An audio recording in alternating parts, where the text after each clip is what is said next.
I've got no idea what to say. It's all left my head. So, hey everyone, today we're going to do a review of this. This is the Clever Supply Co Sidekick Belt Bag, made by Clever Supply Co.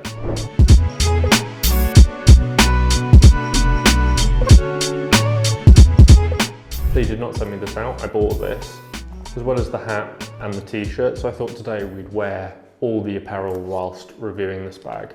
I've had this bag for a couple of weeks now, and it's definitely made me use my camera more, but I wanted to talk about why and how it might benefit you guys. So first off, I thought we'd talk about why I decided to buy this bag and why I bought it over some of the other competitors like Peak Design or Wandered. Very simply, I switched camera brands. So for those of you that don't know, I shoot with a Fujifilm X100 VI. I was very lucky when I got this. I've had this for a couple of months now, and I wanted a bag that I could use every day, take out with me where I was going to the shops, going out on the weekend, going out for hikes or walks, that was small enough that I didn't feel it was over-encompassing everything, considering that realistically with this camera now, I just need this camera. I don't need lenses or other accessories to take photos with.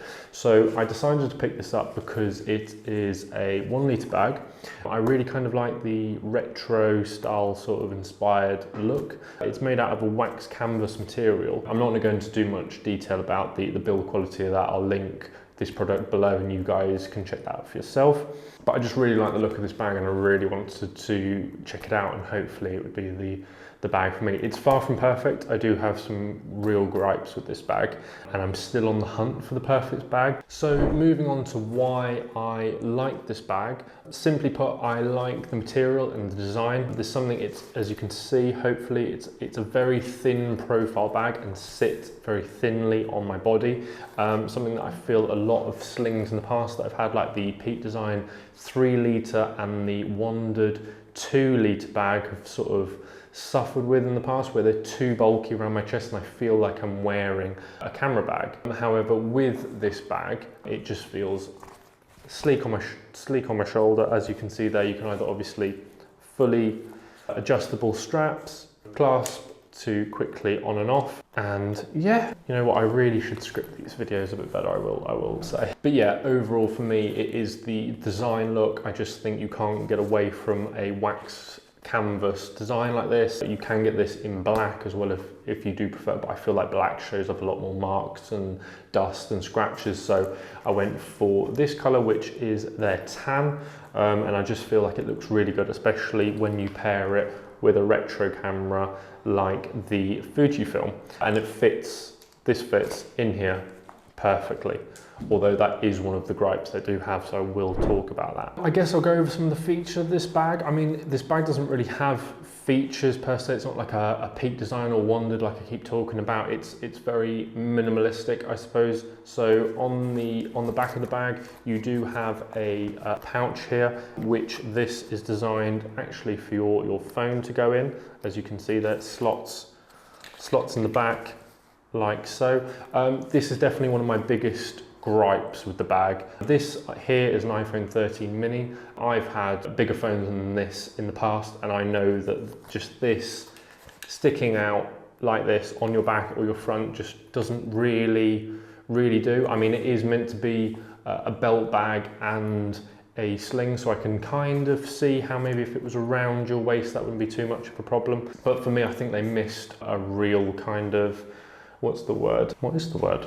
Who knows what the word is? They really missed a trick with this. I feel like this slit along here, if I can show it, should have been twice as long, and your phone should have been able to sit essentially, if I can show you like that, it should have been able to slide in. But I've tried again with this relatively small phone in 2024, and it just doesn't work. So whilst it's one of the greatest features of this bag, it's also one of the biggest letdowns of this bag.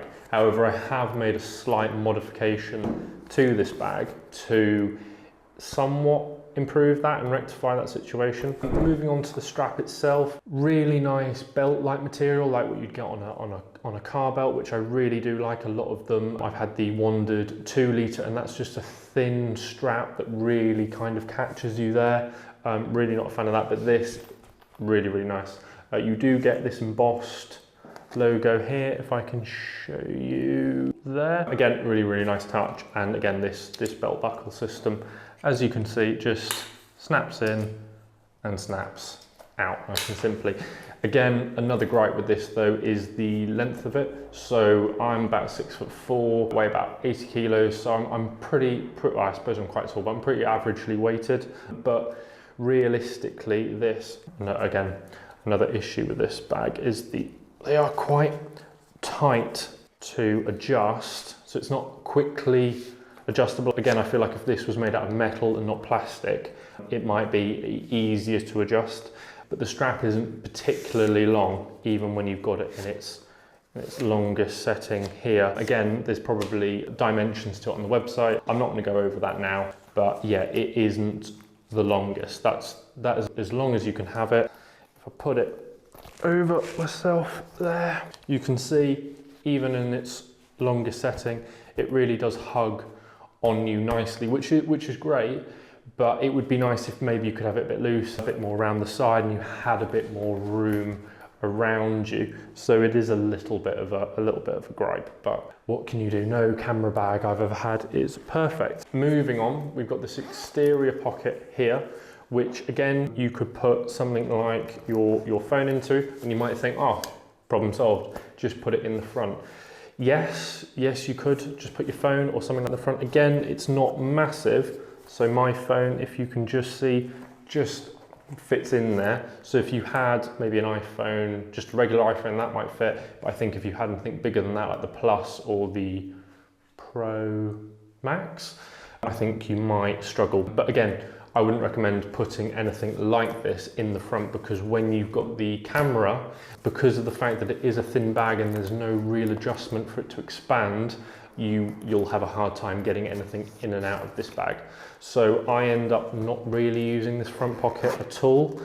If I do, it might be for microfiber cloths or something of that nature. So moving on to the outside of the bag, you might have seen these little orange, let's see if I can get there, these little orange, don't know what to call it, zipper pulls. These are actually from Wandered, so these have got nothing to do with the bag. These are just zipper pulls that I pulled on, put on the bag. They're Wander's. Again, I'll have links in the description. I can't remember what they're called, but essentially they are a lock-in mechanism. So you lock them in like that and you can twist, and then as you can see there, they're locked in. So I like to use these when I'm in places like London or whatnot, and you can use it to, when it's on your back, it's a little bit more secure. No one's going to be able to zip and open the bag with it like that. So that is one of the modifications that I have made to the bag, just to improve it sort of day to day. If you were shooting out in the countryside or small villages, you might be fine, but if you're shooting in places like Manchester, London, etc., having that added security, I think, is a bonus, and I've got it on all my camera bags and all bags I have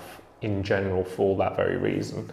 Moving on to the inside of the bag, you have basically open compartment, like so. You have two mesh pockets at the front, which is going to be quite hard to demonstrate, but you've got two mesh pockets in the front of the bag, and you also have two at the back of the bag. Keep things like SD cards, I was going to say other cameras, SD cards, camera batteries and things like that, or something like keys.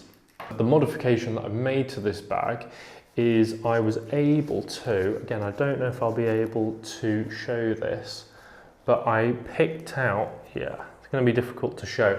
Basically, the back panel, where it was two pockets, I picked out the inseam to make one big pocket. And what that has allowed me to do is if I get my phone, I can insert my phone in the back, and now I have a pocket that fits my phone in the back, which again is now ideal. So I have somewhere to put my phone more securely. Like I said, you really can't overfill this bag. Realistically, if you've got your camera and maybe a camera strap in the bag, this one is from Peak Design, phone in the back, car keys, and you sort of zip all that up, you can see it's really quite bulky. I mean, I've just stuffed everything in there. Once you kind of got it all a little bit neat and that, you can get away with that, whether you put your keys in there or you take a camera strap with you. If that's not your thing, you can get away with not doing that. So it's definitely quite a small bag. but it is 1 litre, it's what you expect, I suppose. So I guess I've spoken a lot about the pros and cons of this bag, but would I recommend this to anyone else? I actually think I wouldn't, and the reason for that is because I feel like I've tried 4 or 5 different types of slings before getting to this one, and this one is as close to perfect for me as possible. It's still not perfect. There's a few other bags I'm looking at on the internet that might be an improvement on this. Now I really know that it needs to be roughly 1 litres and as small as possible. That's the kind of look that I like on my body, is minimal, but I wouldn't recommend it. I think it is slightly too small. I think if they do a second version and they iterate on the back panel and make it a little bit more expandable to give you a little bit more room, I think it would be an amazing bag. Tie that in with a better strap at the back, get rid of this plastic, put some metal in there so it's easier to adjust, make this strap longer, and I think you probably got yourself a bit of a winner. They do have a lot of handcrafted products on their websites, from bags to straps. Like I said, this one's from Peak Design actually, but they do a lot of straps if that's kind of your retro style fit. But yeah, I guess I wouldn't recommend this bag, but I also do, I suppose, if you just think, oh my God, I absolutely love the look of this thing, and you've got a camera like mine that's also retro inspired, or you've got a film camera or a disposable camera, or maybe you just like the look of this bag and you just want to stick in your phone and that's what you take photos on, anything like that, I think it is probably perfect for. But it does have some flaws that make it a bit iffy. So if you've made it to the end of this video, well done, because this is it's far from the best video I've ever done. I'm going to be doing a lot more videos in the future talking about accessories for this camera, the Fujifilm X100 VI. Like I said, I've had it for a couple of months now and I really am loving using it. I think it's absolutely great. I've gone from using Sony APS-C cameras to this, and I don't think I would now go back. But again, this camera's flawed and there are accessories that do help to make this camera better. This bag being one of them, it definitely does make me use my camera more. But if you would like to see more content about this camera and photography in general, please do let me know. Let me see what you'd like me to maybe review next. I'm planning on doing more camera bags in the future and more accessories in the future. So if you'd like to see them, please do like and subscribe as always, and comment down below what you guys would like to see. But thank you for watching my first YouTube video for a while. I haven't done for a while, but I'm going to start now consistently uploading, hopefully on a weekly basis. So if you guys like this video, like I said, please do like and subscribe, and until next time.